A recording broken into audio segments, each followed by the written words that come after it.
संगीतकार रोशन संगीत के स्वरों को आपस में ऐसे पिरोते थे कि जब रफ़ी साहब उन्हें अपनी आवाज़ देते थे तो लगता था कि पर्दे पर संगीत के सुरों से कोई कविता लिखी जा रही है।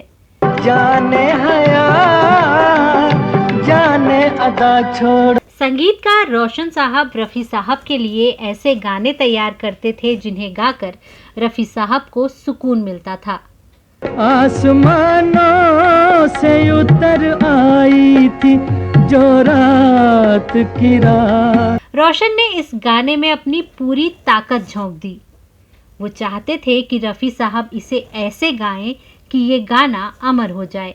मन रे तू काहे ना धीर धरे। इस सदाबहार कव्वाली के कंपोजिशन को अंतिम रूप देने में 1 महीना लग गया था और इसके फाइनल टेक में लगे थे 28 घंटे। ना तो हम सफर की तलाश है। इस गाने में रफ़ी साहब का साथ दिया था आशा भोसले ने। तुम्हें बता दो ए जी क्या सच्ची है ये बात, नीली आँखों वाले होते हैं धोखेबाज।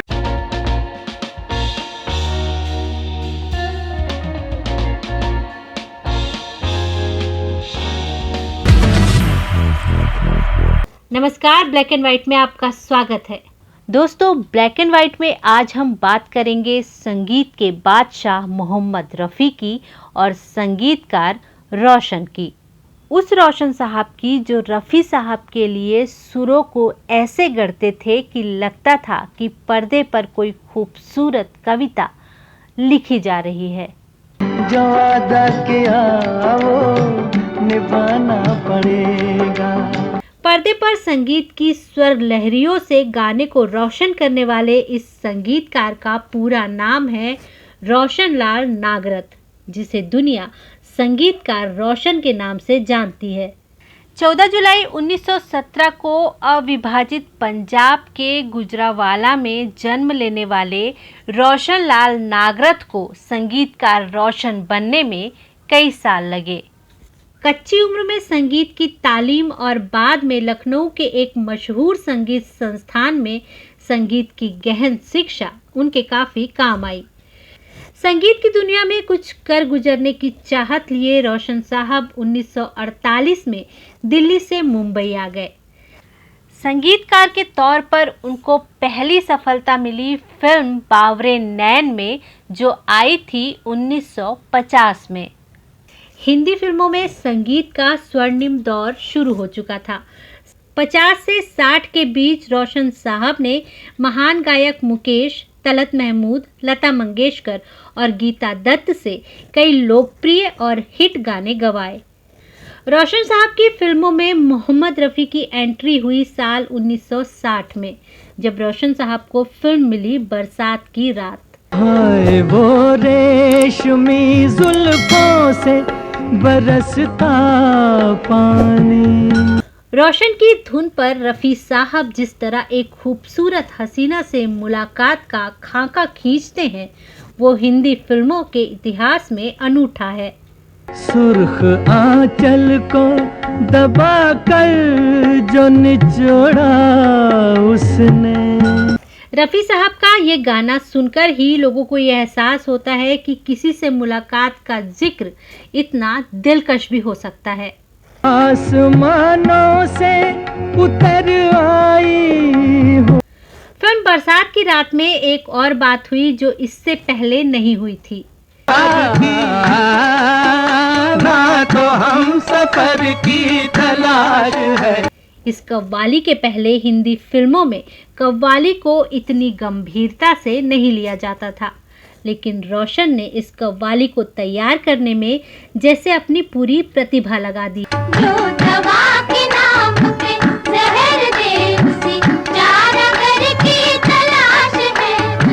कव्वाली के पहले हिस्से में मन्ना डे साहब की गायकी की धमक है। दिल इश्क जिस्म इश्क है और जान इश्क है, ईमान की जो पूछो तो ईमान इश्क है। इसके बाद बारी आती है रफ़ी साहब की। नाज़ो अंदाज से कहते हैं कि जीना होगा, जहर भी देते हैं तो कहते हैं कि पीना होगा। रफ़ी साहब कव्वाली की गति को इतनी तेज कर देते हैं कि सुनने वाले दंग रह जाते हैं। इश्क मूसा इश्क को है तू रहे, खाक को बुत और बुत को देवता करता है इश्क। जानकारों का कहना है कि इस कालजयी कव्वाली के कॉम्पोजिशन की तैयारी को ठोस आकार देने में 1 महीना लग गया था और इसके फाइनल टेक में लगे थे 28 घंटे। इश्क ये इश्क इश्क है, इश्क इश्क ये इश्क इश्क है इश्क। फिल्म बरसात की रात के बाद भी रोशन ने मोहम्मद रफ़ी के लिए कई खूबसूरत धुनें बनाई। मेरे खुलूस को फिर सो। ये गाना है फिल्म बाबर का और ये भी रिलीज हुई थी 1960 में। रोशन साहब को पीरियड फिल्में करना बहुत पसंद था और फिल्म बाबर से उन्होंने इसकी शुरुआत कर दी थी। तुम एक बार मोहब्बत का। इस फिल्म के बाद रोशन ने शम्मी कपूर के लिए मोहम्मद रफ़ी से एक शानदार गाना गवाया। एक तो सूरत प्यारी और ऊपर से ये नाज, दिल लेने के तवा ये कैसे है अंदाज। ये गाना है फिल्म वल्लाह क्या बात है का, जो आई थी 1962 में। इस फिल्म के ठीक पहले 1961 में आई फिल्म जंगली की वजह से शम्मी कपूर तब स्टार बन चुके थे। इस गाने में रफ़ी साहब का साथ दिया है आशा भोसले ने। तुम्हें बता दो ए जी क्या सच्ची है ये बात, नीली आँखों वाले होते हैं धोखेबाज। 1962 से 1967 के बीच मोहम्मद रफ़ी ने संगीतकार रोशन के लिए कई खूबसूरत गाने गाए और रफ़ी साहब ने ये गाने जिन फिल्मों के लिए गाए उनके नाम हैं आरती, ताजमहल, दूज का चांद, चित्रलेखा, नई उम्र की नई फसल, भीगी रात, बेदाग, देवर, दादी माँ और बहू बेगम। लगभग इन सभी फिल्मों के गानों को रोशन साहब ने एक सेमी क्लासिकल टच दिया है। तरसती निगाहों ने आवाज दी है। दोस्तों, जैसा कि हम बता चुके हैं कि रोशन साहब को पीरियड फिल्में करने का बहुत शौक था, लिहाजा उन्होंने इस फिल्म के इस गाने के लिए एक एक स्वर जोड़कर सुरों की कविता बनाई और इसे आवाज दी मोहम्मद रफ़ी ने। जाने अदा छोड़ो तरसाना तुमको आना पड़ेगा। इस गाने में मोहम्मद रफ़ी का साथ दिया है लता मंगेशकर ने। ये माना हमें जैसे जाना पड़ेगा। ये गाना है फिल्म ताजमहल का, जो आई थी 1963 में। इस फिल्म के लिए रोशन साहब को बेस्ट म्यूजिक डायरेक्टर और साहिर लुधियानवी को सर्वश्रेष्ठ गीतकार का फिल्म फेयर का अवार्ड दिया गया। जो वादा किया वो निभाना पड़ेगा। रोशन साहब का एक और बेहद रोमांटिक गाना है जिसे रफ़ी साहब ने बड़ी ही खूबसूरती से गाया है। चेहरे में घुल गया है हंसी चांदनी का नूर। ये गाना है फिल्म आरती का, जो आई थी 1962 में। इस गाने को लिखा है मजरूह सुल्तानपुरी ने। इस फिल्म में रफ़ी साहब का एक और लोकप्रिय गाना है। आज जो सर को झुकाया तो मुझे याद आया। इस गाने में रफ़ी साहब का साथ दिया है लता मंगेशकर ने।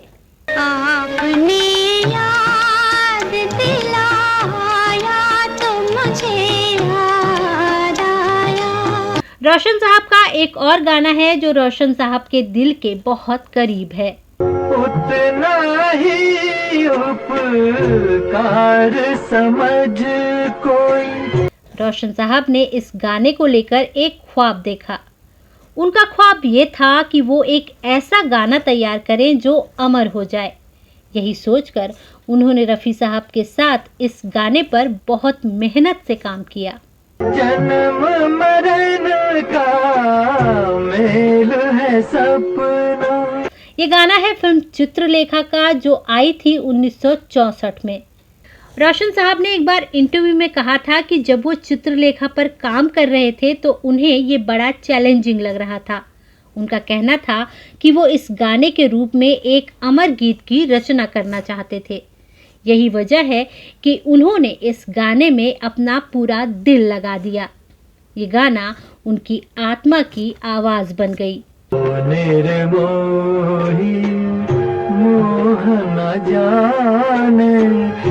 रफी साहब ने भी रोशन को निराश नहीं किया।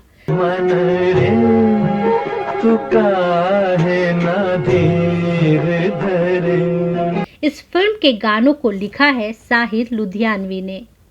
मोहम्मद रफ़ी ने कभी कहा था कि रोशन साहब के गाने मुझे संतोष देते हैं और उनके गानों को गाकर मुझे एक शांति सी मिलती है। मिले न फूल तो कांटों से दोस्ती कर ली। मोहम्मद रफ़ी रोशन साहब का आदर करते थे। उसकी वजह ये थी कि वो रफ़ी साहब के लिए बेहद खूबसूरत धुनें पिरो कर लाते थे। जवां सितारा किस्मत हो और तू आए। ये गाना है फिल्म बहू बेगम का। ये फिल्म आई थी 1967 में। इस गाने के 2 वर्जन हैं। दूसरे वर्जन में रफ़ी साहब का साथ दिया है आशा भोसले ने।